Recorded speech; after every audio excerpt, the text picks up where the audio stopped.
یہ repeated question ہے past paper سے، ٹھیک ہے.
جی بیٹ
میرے خیال میں ہم سورسز آف شریعہ لا پہ بات کر رہے تھے. ہم نے قیاس غالباً مکمل ہو گیا تھا. پرائمری سورسز میں قرآن اور سنہ، سیکنڈری سورسز میں اجماع تھا اور قیاس تھا. قیاس کے ذیل میں ہم نے کچھ اور چیزیں ڈسکس کی تھیں جس میں استحسان تھا، استدلال تھا اور مصالح مرسلہ، نیڈ آف ٹائم. غالباً ہم نے شارٹلی اس کو دیکھ لیا تھا. تو اب یہ چاروں جو ٹاپک ہیں نا، اجتہاد، بعض نے اس کو پانچواں ماخذ یا سورس کاؤنٹ کیا ہے، لیکن دراصل اجتہاد ایک پروسیس ہے، ٹھیک ہے.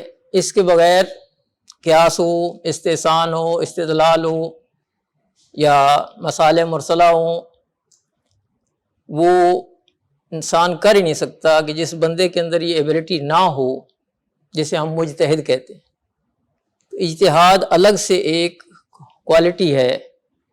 ایک سمجھ لیں کہ وہ اسپیشلائزیشن والی جو سمجھ کرائٹیریا ایک آتا ہے وہ ضروری ہے، ہر بندہ اجتہاد نہیں کر سکتا ہے، وہ کچھ سوچے گا معاملہ کچھ اور ہو جائے گا، لہذا وہ جو ساری چیزیں سمجھتے ہیں وہی اس کو سمجھ لیں کہ پرفارم کر سکتے ہیں۔ جی تو اگر ہم کسی اناڑی کے ہاتھ میں گاڑی دے دیں گے تو ظاہر ہے کہیں نہ کہیں جا کے ٹکرائے گا، مارے گا۔ تو اب یہ چاروں چیزیں جو ہے نا، قرآن ہو، سنہ ہو، اجماع ہو اور قیاس، اس پر الگ الگ جی ان ڈیٹیل جو ہے وہ کویسچن آتا ہے۔ قیاس پہ ڈیٹیل ڈونٹ لکھیں آپ، اجماع کیا ہے، اس کی شرائط وغیرہ کیا ہیں، تو یہ ساری چیزیں آ جائیں گی ان ڈیٹیل، وہ ایک الگ کویسچن بنے گا۔ اور اگر صرف سمپل یہ کویسچن آتا ہے جی سورسز آف شریعہ لا کیا ہیں، تو وہ میں نے شارٹلی آپ کو ساری چیزیں تھوڑی تھوڑی بتا دیں۔ اگر آپ اس کو سمرائز کریں گے تو 4 ہیڈنگ کے ساتھ آپ ان کو اس طرح سے پیپر کے اندر کر سکتے ہیں۔ تو بہرحال ابھی میرے ذہن میں ایک تو ٹائم بھی اتنا ہی ہے، یہ ایک ٹاپک کور ہو جائے گا، اور یہ ریپیٹڈلی آیا ہے ویسے پاس پیپر کے اندر۔ بظاہر یہ بالکل آسان سا ایک ٹاپک ہے، لیکن حقیقت میں اس کو اگر مان لینا بندہ آپ بندہ بن جائے، ٹھیک ہے، اس کا اعتقاد آ جائے، ہماری دنیا بھی سمجھ جائے، ہماری آخرت بھی سمجھ جائے۔ لیکن ہم ظاہراً وہی اقرار کر لیتے ہیں لیکن اس طرف آتے نہیں ہیں۔ اس کا یقین اگر ہو جائے یہ جو کچھ ہو رہا ہے یا آگے ہونے والا ہے، یہ جو کچھ ہو چکا ہے، شاید یہ سب کچھ نہ ہوتا اور نہ ہوگا، لیکن انسان امتحان کے لیے آئے دنیا کے اندر، یہ مسائل ہیں، لہذا وہ اس کو بہت مشکل سے اپنے آپ کو شاید سنبھال پاتا ہے۔ سب سے پہلی بات یہ کہ لٹل میننگ کیا ہے اس کی؟ آخرت جو ہے یہ دنیا کے مقابل میں آئی ہے، یعنی اپوزٹ آئی ہے، کہ دنیا کے اگینسٹ کوئی چیز اگر ہے تو اس کو ہم کہیں گے آخرت، یا آخرت کے اگینسٹ کوئی چیز ہے تو وہ ہے دنیا، ٹھیک ہے۔ تو آخرت کو آخرت کہتے بھی اس لیے ہیں کہ یہ آخر میں آئے گی، ٹھیک ہے، اور چونکہ آغاز جو دنیا سے ہو رہا ہے اس لیے دنیا کو اس پر اس حوالے سے سبقت حاصل ہے، دنیا پہلے ہے اور آخرت بعد میں۔ کیوں؟ حساب کتاب آخرت میں ہونا ہے، دنیا امتحان گاہ ہے، دنیا کمرہ امتحان ہے، دنیا آزمائش کی جگہ ہے، لہٰذا اس کے حوالے سے یہ سمجھ لیں کہ انسان کو یہاں پہ بڑا سنبھل کر چلنا ہوگا۔ تو مختلف نام ہیں اس کے، ٹھیک ہے، اس میں ہم دیکھیں تو معروف ترین نام قیامت ہے۔ اس نام کا پورا سورہ قرآن پاک میں موجود ہے، 75 نمبر سورہ ہے، سورہ قیامت۔ اور ایک نام اس کا حشر بھی ہے، اس کے نام سے بھی سورہ قرآن پاک میں موجود ہے، 59 نمبر سورۃ الحشر۔ اچھا، پھر اس کے مختلف نام قرآن پاک کے اندر آئے۔ ایک معروف ترین نام ہے یوم الدین، ڈے آف ریوارڈ اور پنشمنٹ، جزا اور سزا کا دن ہے، ٹھیک ہے، دا ججمنٹ ڈے، یعنی اس دن فیصلہ ہونا ہے کون کامیاب ہے کون ناکام ہے۔ تو مختلف نام جو ہیں وہ ہے یوم الدین، حشر، قیامت قام سے نکلا ہے، عربی کا روٹ ورڈ، جیسے ہم نے حالت قیام میں جی نماز کے اندر کیا ہے کہ ہم کھڑے ہوئے، تو وہاں بھی کھڑے ہو کر انسان نے اپنے رزلٹ کو سننا ہے، ٹھیک ہے، وَأَمَّا مَنْ خَافَ مَقَامَ رَبِّهِ، ٹھیک ہے، وہاں جو کھڑے ہونے کی پوزیشن ہے اس کو بھی اس میں مطلب ہے قیامت کے طور پر۔ حشر بھی یہ ہے کہ ہر انسان اٹھے گا، محشور ہوگا، ٹھیک ہے، پھر اس کا نامہ اعمال جانچا جائے گا، اس کو جو بھی پھر انعام اور جو سزا ملنی ہے وہ ملے گی۔ یوم الدین یعنی بدلے کا دن، جزا کا دن۔ ٹھیک ہے. تو سورہ انفطار کے اندر ہے ما ادراک ما یوم الدین، تمہیں کیا پتہ ہے قیامت کا دن کیا ہے. ثم ما ادراک ما یوم الدین، پھر تمہیں کیا پتہ ہے قیامت کا دن کیا ہے. پھر خود جواب دیے قرآن پاک، یوم لا تملک نفس لنفس شیئا والامر یومئذ للہ، اس دن کوئی ایک دوسرے کے کام نہیں آئے گا، اپنی اپنی پڑی ہوگی سب کی. یہ اسی لیے قیامت کو بعض اوقات پہ فلاں پہ قیامت گزر گئی، فلاں پہ جناب قیامت صغریٰ برپا ہو گئی، قیامت کا منظر تھا، یہ محاورے کے طور پر بھی استعمال کرتے ہیں. یعنی ایک عجیب بدحواسی ہوتی ہے، کسی کو کوئی پتہ نہیں چلتا. مثال ہے بلاسٹ ہو گیا کہیں پہ، کون کدھر دوڑ رہا ہے، کس سے ٹکرا رہا ہے، کیا دیکھ رہا ہے. یہ حالت ہوگی حقیقت میں انسان کی اس نے. تو اسے ہم اپنے محاورے میں بھی استعمال کرتے ہیں کہ کیا قیامت ہے، چلے جن کے لیے رک رک کر. اب وہی لوگ ہمیں آبلا پا کہتے ہیں. ہم جن کو سانس لے کر چلنے والے تھے، آج وہ ہمیں تھکا ہوا اور گیا گزرا اور جناب آگے بڑھ گئے ہیں. ٹھیک ہے. تو یہ شکوے کا انداز بھی غالب نے اپنے بھتیجے کی اس پہ وفات پہ کہا تھا، جاتے ہوئے کہتے ہو قیامت کو ملیں گے، کیا خوب قیامت کا ہے گویا کوئی دن اور، میرے لیے تو یہی قیامت ہے، تم مجھ سے جدا ہو گئے. یعنی ایک اظہار ہے. تو یہ نام بھی قرآن پاک کے اندر، اور بھی نام ہے کافی، لیکن چلے ہم اپنے حساب سے یہاں تک ہم اس کو سمجھتے ہیں. اچھا،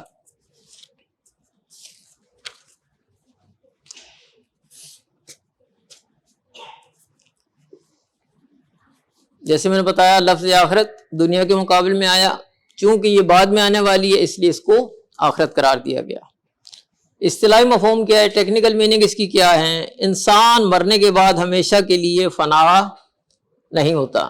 یہ کنسیپشن ہے، مسکنسیپشن ہے کہ بندہ گیا بس گیا، نہیں، وہ یہاں سو رہا ہے وہاں جاگے گا. الناس نیام اذا ماتوا انتبہوا، اس وقت انسان سو رہے ہیں، مریں گے تو جاگ جائیں گے. تو اقبال فرماتے ہیں کہ موت تجدید پیام زندگی کا نام ہے، خواب کے پردے میں بیداری کا ایک پیغام. ہم مریں گے نہیں بلکہ ایک نئی زندگی میں داخل ہو جائیں گے. نشأۃ الثانیہ، یعنی دوسری زندگی انسان کو ملے گی، جو حقیقت میں اب صرف جاگنا ہی جاگنا ہے. تو جو یہاں نہیں جاگے گا تو اس کے لیے بہرحال مسائل موجود ہیں. تو یوم آخرت اصطلاحی مفہوم یہ ہے کہ انسان مرنے کے بعد ہمیشہ کے لیے فنا نہیں ہوتا بلکہ اس کی روح باقی رہتی ہے. ایک وقت ایسا آئے گا جب اللہ تعالیٰ اس کی روح کو جسم میں منتقل کر کے اسے دوبارہ زندہ کرے گا، پھر انسان کو اس کے نیک اور بد اعمال کا حقیقی بدلہ دیا جائے گا. تو نیک لوگ جنت میں جائیں گے اور بدکار لوگ جہنم میں جائیں گے. کوئی شے بیکار پیدا نہیں ہوئی ہے، اس کی کوئی نہ کوئی حکمت ہے، کوئی نہ کوئی غرض ہے. اب انسان دیکھے کہ گئی سے گئی مخلوق ہماری نظر میں جو سمجھ لیں کہ سب سے کم تر ہے، وہ بھی اپنے اندر بہت ساری کوالٹیز، بہت ساری خوبیاں رکھتی ہے. تو اس کو اگر دیکھا جائے تو درجہ بدرجہ سب سے پست جمادات، اس کے اوپر نباتات، نباتات کے اوپر حیوانات، حیوانات کے اوپر انسان، اور انسان سے اوپر ذات باری تعالیٰ ہے. تو ہر کم تر چیز اپنے سے برتر چیز کے لیے بنی. زمین بنی فصلوں کے لیے، چارے کے لیے، غلے کے لیے، باغات کے لیے، ٹھیک ہے. اس کو پھر حیوان استعمال کرے گا، حیوان جو ہے اس کا، نباتات کا، جمادات کا، تمام تر چیزیں پھر انسان کی طرف آ جائیں گی. تو اب انسان کس کے لیے ہے؟ انسان صرف اس سے برتر کوئی ذات ہے تو وہ ذات باری تعالیٰ ہے. لہذا اسے بھی کسی کے لیے ہونا چاہیے تو اللہ تعالیٰ کی ذات، اس کے لیے خلق ہوا. لہٰذا اگر وہ اپنے آپ کو اللہ کی مخلوق سمجھے گا، اس کا بندہ جانے گا، مانے گا، صرف جاننا کافی نہیں، مانے گا، تو پھر وہ کوشش کرے گا کہ میں تلاش کروں کہ میرا مقصد خلقت کیا ہے، میں کیوں آیا دنیا کے اندر۔ لہٰذا یہ چیز اسے ذمہ دار بنائے گی کہ میں آزاد نہیں ہوں۔ بلکہ سورہ قیامت کی ایک آیت ہے، اَيَحْسَبُ الْإِنسَانُ أَن يُتْرَكَ سُدًى، کیا انسان یہ گمان کرتا ہے کہ ہم نے اسے بیکار پیدا کیا ہے؟ سورۃ المومنون نے فرمایا کہ أَفَحَسِبْتُمْ أَنَّا خَلَقْنَاكُمْ عَبَثًا وَأَنَّكُمْ إِلَيْنَا لَا تُرْجَعُونَ، کیا تم یہ گمان کرتے ہو کہ ہم نے تمہیں بیکار پیدا کیا ہے، کیا تم لوٹ کر ہمارے پاس نہیں آؤ گے؟ ٹھیک ہے، تو یہ انسان کو ایک وارننگ ہے، انٹیمیشن ہے کہ وہ جاگ جائے، سوچے اس بات پر کہ میں بیکار نہیں ہوں، اگر میرا کوئی مقصد ہے تو مجھے اس مقصد کو پانے کی کوشش کرنا چاہیے، اس لیے کہ اگر میں مخلوق ہوں، کسی نے مجھے پیدا کیا ہے تو اس نے میرے ذمہ کو کام لگایا، اب وہ اس کام کے بارے میں مجھ سے پوچھے گا بھی کہ میں نے کیا ہے یا نہیں کیا ہے۔ تو یہ فطرت خود ہمیں گائیڈ کر رہی ہے کہ ہم آزاد نہیں ہیں۔ بات لمبی نہ ہو جائے، میرے خیال میں اسی پہ اکتفا کرتے ہیں، بہت ساری میں مثالیں اور گزارش کر سکتا ہوں، لیکن انف انسان کے اندر یہ ایک جواب دہی کا جو ہے نا وہ مرحلہ پیدا ہوگا کہ مجھے قیامت کے دن ان چیزوں کو فیس کرنا ہے، سامنا کرنا ہے، لہٰذا مجھے ابھی سے اس حوالے سے کانشیس ہو جانا چاہیے۔ دوسری بات ہے موت، ڈیتھ۔ دوسرا سبب یہ ہے کہ اگر موت کا مطلب یہ ہوتا کہ بس گئے اور گئے، ٹھیک ہے، تو پھر تو معاملہ ہی صاف تھا، ٹھیک ہے، جب تک جی لیا، جب بلائیں گے چلے جائیں گے۔ یہ جو موت کا نام آتے ہی ساری چیزیں کرکری ہو جاتی ہیں، پھیکی ہو جاتی ہیں، جی وہ ہے کہ کسی کو مرتے دیکھا تھا تو مرنے سے جی چڑھ گیا بندے کا، مرنے سے بد دل ہو گیا تھا۔ مقصد یہ صرف اگر یہ ہوتا نا کہ بس یہاں سے ادھر چلے جانا ہے، کسی کو کوئی پرابلم نہیں تھی، ٹھیک ہے جی، ویزا ختم ہو گیا، چل دیے جی۔ لیکن حقیقت یہ ہے کہ موت کا خوف انسان کی سرشت کے اندر موجود ہے۔ وہ لاکھ کہے کیا پرواہ ہے جی، مر جائیں گے جی، چلے جائیں گے جی، لیکن حقیقت میں کبھی واقعی قریب سے دیکھے نا تو پسینے چھوٹ جائیں بندے، ٹھیک ہے۔ تو میں کافی مثالیں دے چکا ہوں، بس ذرا سا درد ہوا ادھر ادھر، کسی نے نہیں بتایا کہ اب تسبیح کی ضرورت ہے، اللہ کو یاد کرنے کی ضرورت ہے، صدقہ کرنے کی ضرورت ہے، وہ سب کو کرنے لگ جائے گا، بچ جاؤں۔ اب وہ جب تک ہے سو ہے، ٹھیک ہے، اللہ تعالیٰ نے جتنی عمر لکھی ہے بس۔ اچھا، تو اگر موت خاتمہ ہوتی تو کوئی پرابلم نہیں تھی۔ یہ موت سے ڈرنا اس بات کی دلیل ہے کہ اسے پتہ ہے کہ موت کے بعد کوئی اور مرحلہ بھی فیس کرنا ہے، لہذا وہ موت سے اس لیے گھبراتا ہے کہ موت کے بعد تمام چیپٹر کلوز، اب وہ کچھ نہیں کر سکتا، پیپر لے لیا گیا، اب آپ کچھ نہیں کر سکتے، ٹھیک ہے۔ پیپر جب تک ہاتھ میں، اپنی غلطیاں ٹھیک بھی کر سکتے ہیں، آپ کاٹ کے دوسرا لکھ بھی سکتے ہیں، اسپیلنگ صحیح کر سکتے ہیں، اسلام بھی یہ چاہتا ہے۔ اگر گناہ ہو گیا ہے نظر ثانی کرو، ٹھیک ہے، دیکھو کہاں کہاں خطا ہوئی ہے، کہاں کہاں کوتاہی ہوئی ہے، اس کو اپنے خود سے ٹھیک کرنے کی کوشش کرو۔ وہ کریم ہے، وہ معاف فرمانے والا ہے، وہ معاف کرنے پر آمادہ ہے، وہ غفور الرحیم ہے، بس سچے دل سے آ جاؤ، ٹھیک ہے۔ تو موت جو ہے نا، یہ حقیقت نہ ہوتی تو شاید انسان خدا کا بھی انکار کر دیتا۔ موت نے کر دیا ناچار، وگرنہ انسان ایسا خود بھی ہے، خدا کا بھی نہیں قائل ہوتا، اتنا اپنے آپ میں فرعون بن جاتا ہے، ٹھیک ہے۔ لیکن جب واقعی موت کا سامنا کرنا پڑا نا تو پھر اس کے بھی ہوش ٹھکانے آئے، ٹھیک ہے جی۔ اب میں موسیٰ اور ہارون کے رب پر ایمان لایا، ٹھیک ہے، تو وہاں ساری اگڑ پھون نکل گئی، ساری فرعونیت دور ہو گئی۔ تو یہ موت ایسی ہے کہ جس سے انسان بچنے کی کوشش کرتا ہے، اپنے قبرستان اب دیکھیں نئے نئے طریقے سے سجائے جا رہے ہیں، بیوٹیفائی کیا جا رہا ہے، وہ خوف کا ایک ماحول جو ہے نا اس کو کم کیا جا سکے، لیکن حقیقت بدلتی نہیں ہے۔ میں نے ہارون رشید کے بارے میں واقعہ پڑھا، اس نے خواب دیکھا کہ میرے سارے دانت گر گئے۔ اس نے درباریوں کو بلا کے پوچھا میرے اس خواب کی تعبیر کیا ہے؟ اس نے کہا جی اس میں آپ کی سمجھ لیں کہ موت کا اشارہ پایا۔ اس نے اس کو سزا پنشمنٹ دلوائی۔ کیسی تعبیر بتائیے؟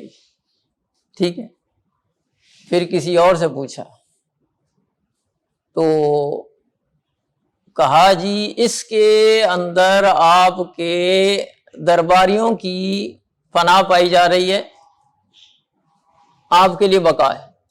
اس کو اس نے انعام دے دیا کہ اس نے میرے لیے جینے کا چانس۔ اب اس کے کہنے سے نہ وہ موت ٹل جائے گی نہ زندگی بڑھ جائے گی، یعنی اس کے خوف کا یہ عالم ہے، اس موت کے نام سے بھی گھبرا رہا ہے۔ اگر انسان کو واقعی بس دنیا تک رہنا ہوتا ہے، وہاں سے چلے جانا ہے تو معاملہ ختم ہو جاتا۔ موت سے گھبرانا دلیل ہے کہ اسے کسی دن کا بھی انتظار ہے کہ اس کے بعد مجھے اس دن حساب کتاب دینا ہے، کوئی جواب دہی میری ہوگی اور مجھے اس پر فیس کرنا ہوگا۔ تیسری بات ہے کہ انسان کے اندر ایک سسٹم ہے، یعنی اس کو مدح اور مذمت کہیں،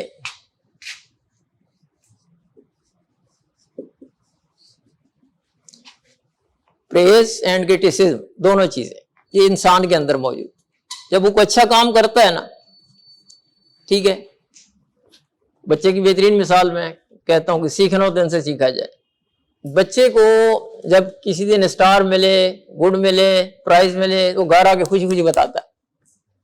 اسے بھی پتا ہے کہ میں نے کچھ اچیومنٹ کی ہے، تو خوشی خوشی آ کے بتائے گا۔ جس دن چوری میں پکڑا جائے، کوئی چیز کسی کی اٹھائی، استاد نے مارا ہو، تو وہ کوشش کرے گا، نہ خود آ کے بتائے گا نہ کسی کو بتانے دے گا۔ اس کے اندر یہ نظام ہے نا، اسے بھی پتا ہے کہ یہ غلط ہے اور یہ صحیح ہے۔ تو بندہ اس حوالے سے بھی یقیناً پریشان ہے۔ اس کے اندر یہ نظام ہے، جب وہ غلط کرتا ہے نا تو اندر ہی سے ایک داد ملتی ہے اس کو، اور اگر گڑبڑ ہو جائے تو اندر سے وہ تھپڑ لگتے ہیں انسان کو۔ اگر باضمیر اس کا حقیقت میں اپنی حالت خراب ہوتی ہے۔ باقی ایک ٹائم تک یہ مہلت ہے انسان کے پاس، پھر وہی بات ہے، گناہ سے ایک نقطہ بنا، سیاہی پھیلتی گئی، دل کالا ہو گیا تو پھر اسے پرواہ نہیں ہوتی۔ پھر وہ کون سا وہ ڈاکو تھا، وہ بولتا میں بندہ نہ مار لوں مجھے چین نہیں آتا، ٹھیک ہے، 100 کے لگ بھگ اس نے مرڈر کیے ہوئے تھے۔ تو یہ حالت ہو جائے، ٹھیک ہے، تو پھر کیا ہوتا ہے، اللہ پاک توفیق سلب کر لیتے، ورنہ وہ کسی بندے پر خدا نخواستہ جبرن کوئی چیز نہیں لگاتا ہے۔ تو اس کے اندر یعنی جو اندر ایک نظام ہے سیلف پریز کا، کنڈیمنٹ کا، کرٹیسزم کا، یہ خود اس بات کی دلیل ہے کہ وہ چاہتا ہے کہ ایک دن ایسا ہو کہ جس دن مجھے میرے اچھے کاموں کی جزا ملے، اور جس نے مثال برا کیا ہے اس کو اس کی پنشمنٹ ملے۔ ہم کسی کی اگر تعریف کرتے ہیں تو کس لیے کرتے ہیں؟ اس نے اچھا کیا ہے، ایماندار ہے، دیانتدار ہے، دلیر ہے، ٹھیک ہے، حق کی بات کی ہے اس نے، اور اس کے دوسری سائڈ پہ بدعنوانی ہو، کرپشن ہو، جھوٹ ہو، فریب ہو، مکاری ہو، عیاری ہو، اس کو پوری دنیا برا کہتی ہے، ٹھیک ہے۔ تو جب یہاں یہ سلسلہ ہے کہ اچھے کو اچھا کہا جاتا ہے، برے کو برا کہا جاتا ہے، تو پھر وہاں کیسے ممکن ہے کہ سارے پھر ایک ہو جائیں؟ جو نماز پڑھ رہا ہے وہ بھی وہیں، جو نہیں پڑھ رہا وہ بھی وہیں، ٹھیک ہے، جو مان رہا ہے وہ بھی نہیں، جو نہیں مان رہا وہ بھی وہیں۔ تو یہ حقیقت میں فطرت کے خلاف ہے، ٹھیک ہے، یعنی جو کرے، جو ایفرٹ کرے، اسے اس کا اجر ملنا چاہیے۔ اچھا، تو یہ تیسری دلیل ہو گئی ہمارے پاس فطرتاً۔ اور ایک چیز ہے باطنی عدالت، اندر بھی جج بیٹھا ہوا ہے، ٹھیک ہے نا۔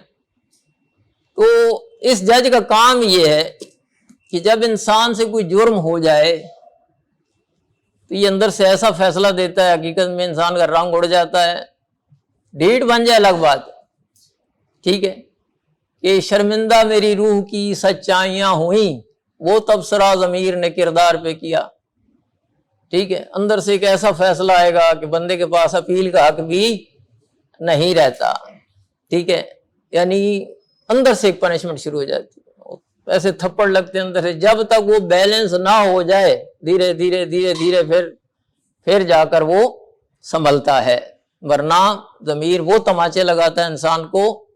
تو یہ خود اس بات کی ایک دلیل ہے کہ انسان کی فطرت میں بھی جزا اور سزا کا یا عدالت کا ایک مفہوم پایا جاتا ہے۔ کہیں لٹیرے سزائیں بھی کاٹتے ہوں گے،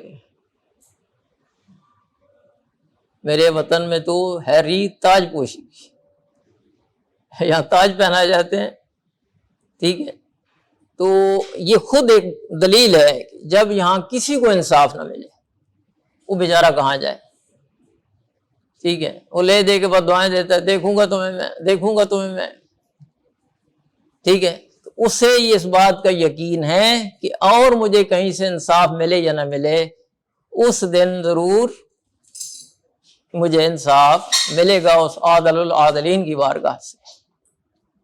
لہذا یہی ایک اسٹوڈنٹ بیٹھا، اس نے کہا جی یہ ہمارے ہاں یہ ہے کہ اچھا دیکھیں گے، اور یورپ کے اندر ہے کہ کورٹ میں دیکھیں گے تمہیں، ٹھیک ہے، ان کو اپنے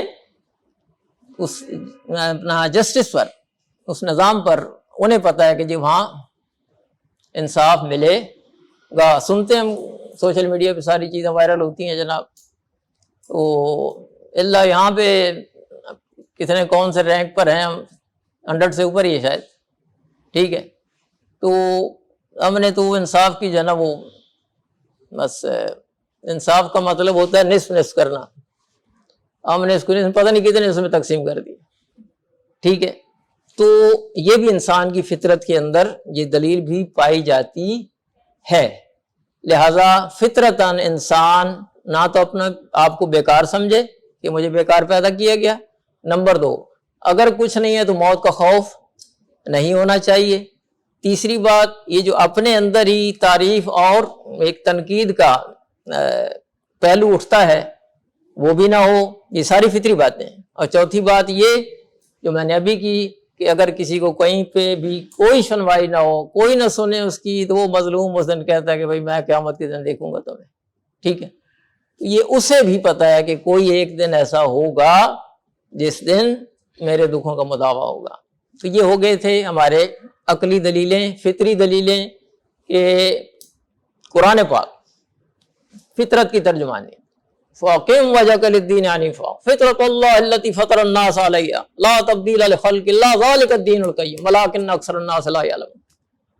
یہ فطرت ہے جو انسان کو مطلب رہنمائی کرتی ہے کہ دین کیا ہے، دین فطرت ہے، فطرت دین، لہٰذا اس کے تحت یہ ہمارے پاس دلائل یقیناً کافی ہیں قرآن پاک کے اندر۔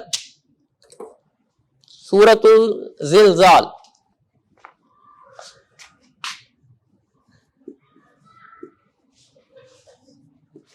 یہ 99 نمبر سورہ قرآن پاک پر اس کی آخری آیت ہے۔ فَمَن يَعْمَلْ مِثْقَالَ ذَرَّةٍ خَيْرًا يَرَهُ وَمَن يَعْمَلْ مِثْقَالَ ذَرَّةٍ شَرًّا يَرَهُ۔ چھوٹے سے چھوٹا عمل اگر انسان نے نیکی کا انجام دیا تو اس کا بدلہ بھی پائے گا، جزا ملے گی، اور اگر اس نے معمولی ذرہ برابر، لفظ ذرہ، ذرہ کیا ہوتا ہے، کبھی یہ آپ دیکھیں روشن دان جو ہے نا، اس سے دھوپ آ رہی ہے چھن کے، اس میں ذرات آپ کو اڑتے ہوئے نظر آتے ہیں، کیا حقیقت اس کی، یعنی اتنا بھی اگر اس نے گناہ کیا ہے تو اس کی سزا ہوگی، اور اتنا بھی اگر اس نے نیکی کی ہے تو اس کا بھی اس کو اجر ملے گا، ٹھیک ہے۔ تو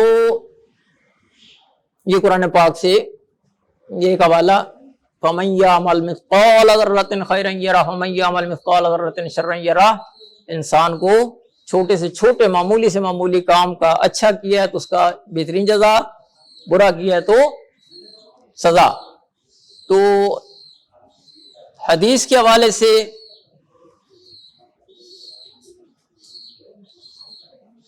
الدنیا مزرعۃ الآخرہ،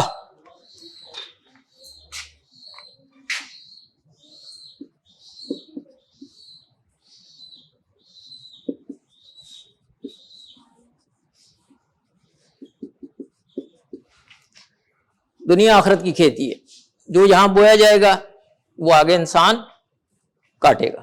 ایسا نہیں ہو سکتا ببول بو کہ آپ بولیں جی ہم وہاں پہ پھول اٹھائیں گے، کانٹے بوئیں گے تو کانٹے ملیں گے، پھول بوئیں گے پھول ملیں گے، اچھے کام کریں گے اچھی جزا ملے گی، برے کام کریں گے برا انجام ہوگا۔ لہٰذا دنیا دار امتحان ہے، ایگزامینیشن ہال ہے، یہاں بھی آپ نے جو پیپر کرنا ہے اس کا رزلٹ آپ آگے دیکھیں گے۔ تو حدیث سے ایک حوالہ انف تاکہ ہم آگے اس کو کمپلیٹ کر سکیں۔ تو لٹرل میننگ بھی ہو گئے، ٹیکنیکل میننگ بھی ہو گئے، پھر ہم نے عقلی جو فطری دلائل ہیں ان سے بھی ہم نے جانا کہ ایک دن ایسا ہونا چاہیے۔ قرآن پاک سراسر فطرت کی کتاب ہے، اس نے بھی ہمیں واضح طور پر فرما دیا کہ انسان آزاد نہیں ہے، اسے ذمہ داری کے ساتھ مطلب واپس آ کر حساب کتاب دینا ہوگا۔ لہٰذا اچھا کرے گا اچھا انجام پائے گا، برائی کرے گا سزا بھگتے گا۔ اور حدیث کے اندر کہ دنیا آخرت کی کھیتی ہے، لہٰذا یہ تو نیچرل چیز ہے، ہم جو بوئیں گے وہ کاٹیں گے۔ ہمارا بالکل الٹ معاملہ ہے، بونا تو دور کی بات، کچھ نہیں بوتے اور پھر وہ لمبی لمبی جناب ہم نے بڑی بہترین فصل ہوگی ہماری، ٹھیک ہے، یعنی وہ پھر کیا کہیں، اللہ تعالیٰ کی جنت تو نہیں، پھر احمقوں کی جنت میں بھارت سے شاید چلا جائے، ٹھیک ہے۔ دنیا عمل کا نام، دار العمل ہے، یہ کام کرنے کی جگہ ہے، پرفارمنس کی جگہ ہے، یہاں سے جو کچھ کریں گے آگے اس کو انشاءاللہ ہم اس کا فائدہ نقصان جو بھی ہے وہ انسان کو وہاں بھگتنا ہوگا۔ اچھا، اب جو چھوٹی چھوٹی چیزیں، کچھ جو نہیں مانتے اس چیز کو، اب اس کے اندر سب آ سکتے ہیں، کمیونسٹ بھی آ سکتے ہیں، دہریے بھی آ سکتے ہیں، نیچری بھی آ سکتے ہیں، جو غیر الہامی مذاہب ہیں وہ بھی مطلب اس بات کے قائل ہو سکتے ہیں جی کچھ نہیں ہے، جی بس یہ دنیا بن گئی یہ چلتی رہنی ہے، کوئی آخرت نہیں ہے، خام خیالی ہے، ٹھیک ہے۔ یہ چیزیں ہوتے ہوئے بندہ ان چیزوں سے آزاد نہیں ہو سکتا، ٹھیک ہے۔ اس کے لیے ایک ان کی دلیل یہ ہے کہ وہ کہتے ہیں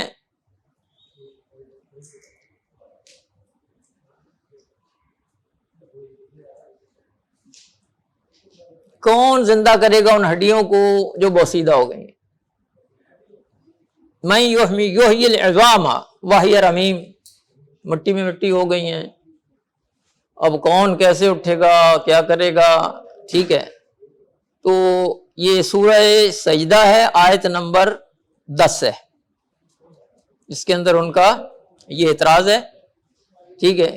مشرکین کہتے تھے ٹھیک ہے کوئی نہیں جی کیسے ممکن ہے وہ گل سڑ گیا اور پھر جناب وہ دوبارہ سے اٹھ جائے، تو اس کا جواب جو ہے وہ سورہ یاسین آیت نمبر 78، 36واں سورہ آیت نمبر 78 میں ان کے اس آبجیکشن کا، ان کے اس سسپیکشن کا ایک جو اعتراض ہے وہ اس کا جواب یہی ہے کہ وہی زندہ کرے گا جس نے تم کو پہلی بار پیدا کیا، یعنی مٹیریل مثال کے طور پر موجود ہے، اس کی شیپ بدل گئی ہے، اس کو دوبارہ سے پھر ریسائیکل کیا جا سکتا ہے، یہ تو دنیا میں بھی ہو رہا ہے۔ جو علا کل شیء قدیر ہے اس کے لیے کیا مسئلہ ہے، جب کچھ نہیں تھا تو اس نے کون سے پیدا کر لیا، اب تو ہے، جسٹ اس کو دوبارہ سے اس کے اعضاء مجتمع کر کے اس کو پھر سے کھڑا کرنا، ایک نئی زندگی دینی ہے، تو اس کے لیے کوئی مسئلہ نہیں ہے، ٹھیک ہے۔ یہ انسان عاجز ہے، وہ مجبور ہے، وہ علا کل شیء قدیر، لہذا ان کے یہ اعتراض جو ہے قرآن پاک نے اس کا جواب دے دیا۔ قُلْ یُحْیِیہا الَّذِی انشأہا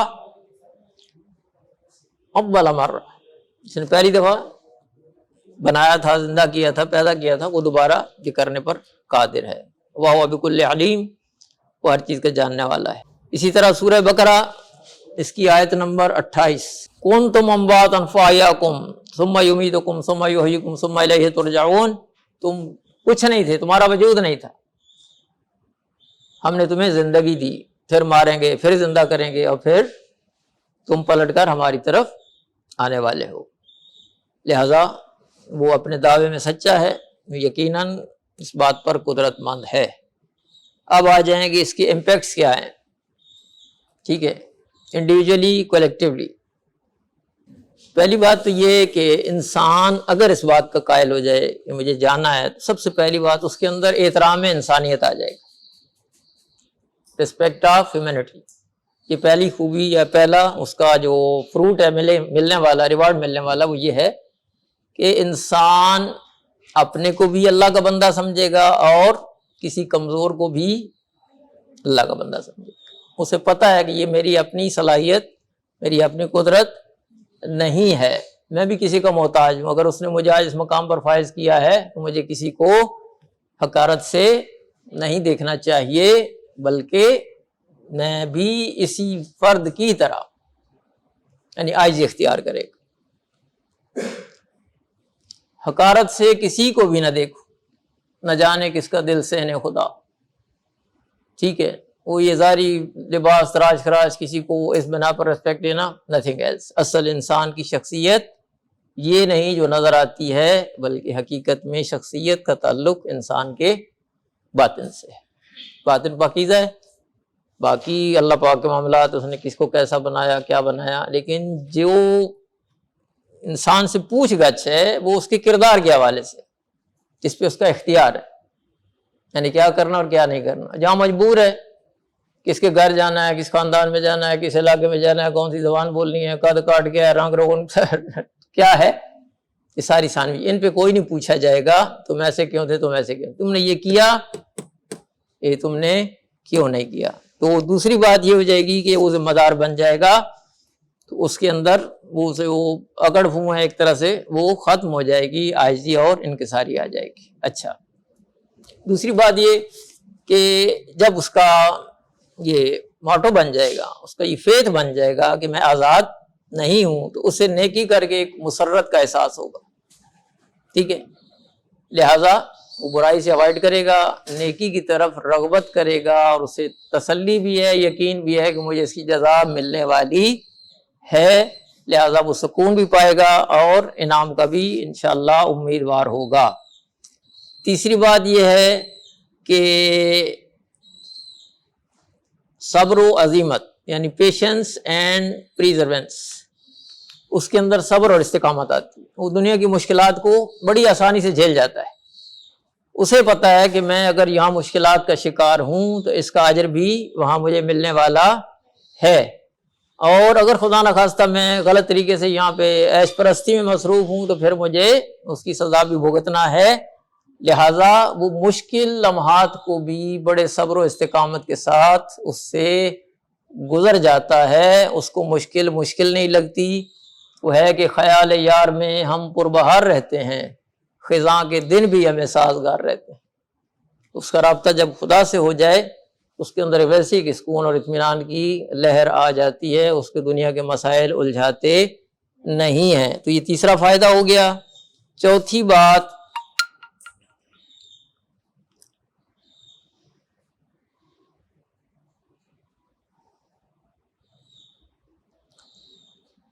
اس کے اندر سے تکبر کا خاتمہ ہو جاتا ہے، ٹھیک ہے، کیسے؟